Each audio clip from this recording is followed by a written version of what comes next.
Today, I'm doing a complete deep dive on film distribution. When you guys asked that I expand on which companies to work with for independent filmmakers, which company is going to be worth your time, I thought that it made more sense to do a full deep dive on distribution and then include that information. No smoke and mirrors, no BS. I'm going to break down one of the most elusive topics in our industry, film distribution.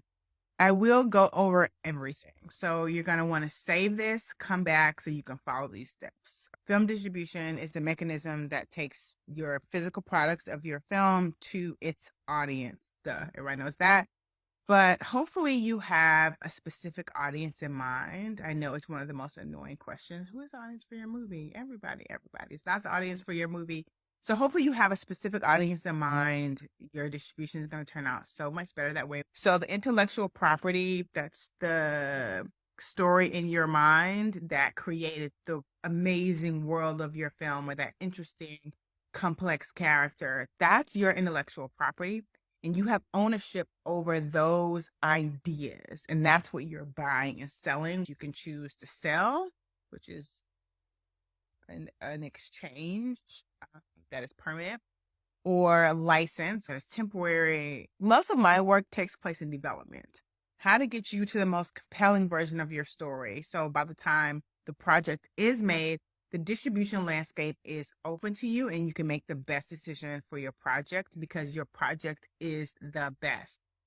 So let's say you've done that already. You've worked with someone like me, or you work with someone else, or you took a course and you got feedback and coverage, and then you fundraise, and now you made this amazing project. So before I talk about the different distribution models, let's first talk about money, because with each model, I'm going to describe how the owner of the IP, you or whoever you sell it to, gets paid. That's really important.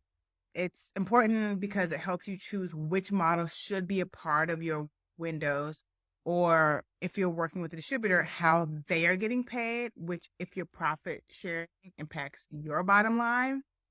And even if you're not profit sharing, even understanding how they're getting paid helps you to understand how much you should be asking for when you sell the film and how much your film is projected to sell for. Okay, so let's start with revenue sharing. Revenue sharing is a payment model where filmmakers or studios receive a percentage of the revenue generated from the distribution of the content, obviously.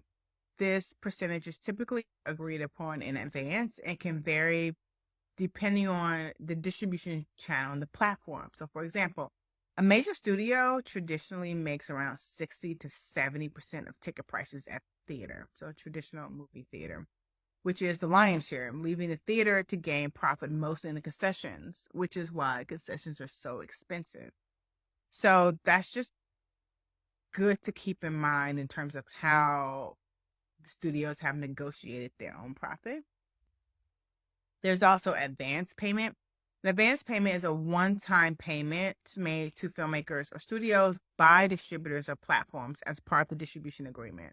So this payment is typically provided upfront, advance, and serves as an advance against future earnings from the distribution of the content. So advances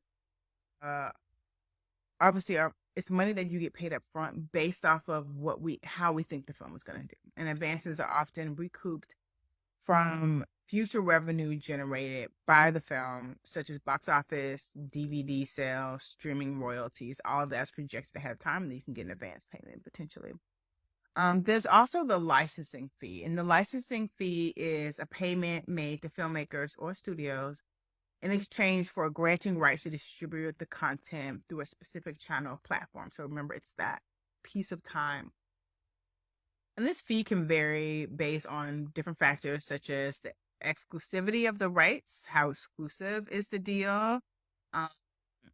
You'll get more depending on how exclusive it is, the duration of the license. The longer it is, obviously, the more you'll get paid, and the popularity of the content.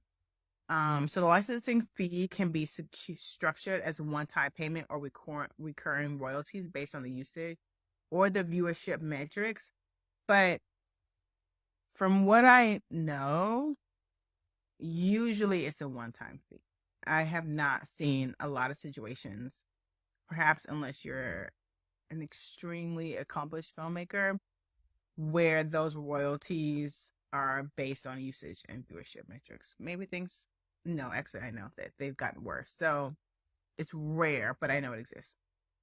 Then there's the flat fee, and flat fee is a fixed payment made to filmmakers or studios for the distribution of their content, regardless of the revenue generated or the performance of the content. This is more prevalent, that you get a flat fee when you sell your content to a streamer or something like that. And regardless of how well it performs, or the revenue it generates for your distributor, that flat fee is consistent. And then there's ad revenue sharing. Love it. Unfortunately, the slice of money isn't usually large, but it's something that independent filmmakers should really look into. Ad revenue sharing is a payment model where filmmakers and studios receive a share of the advertising revenue generated from the distribution of their content on ad-supported platforms. So this revenue is typically generated from ads displaying alongside the content, with payments based on factors such as ad impressions, click-through rates, engagement metrics. And ad revenue sharing allows content creators to monetize their content while offering the ability to view the content for free, which is helpful because you're not dependent on someone purchasing. Okay, so those are all the different ways you can get paid. Now I'm going to go through the different distribution models, and I'm going to tell you which distribution model uses which payment strategy or payment way that you get paid. Okay.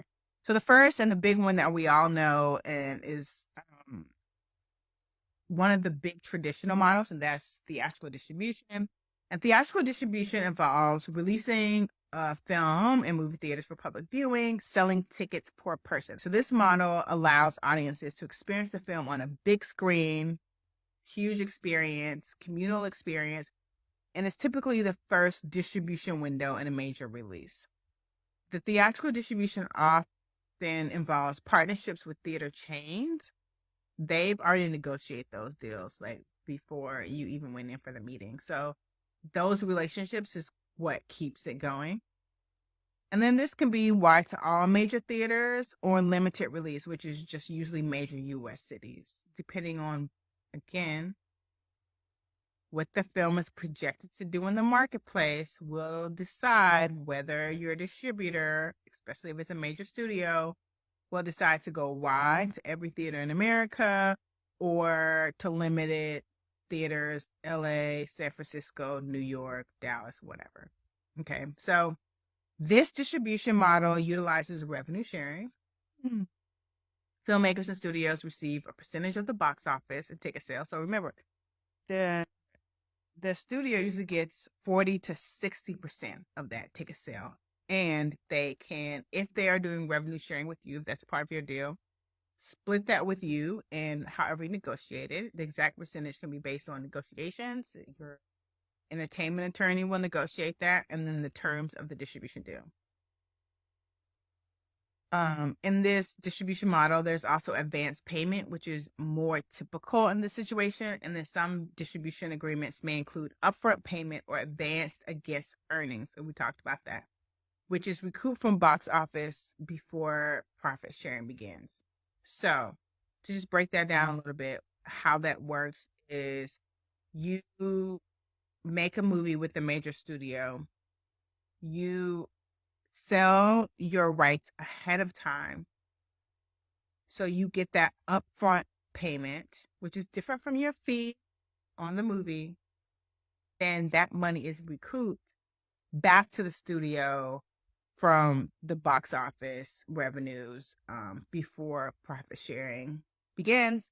And we also call profit sharing back-end or back-end points, which is just a percentage that you get on top of your fee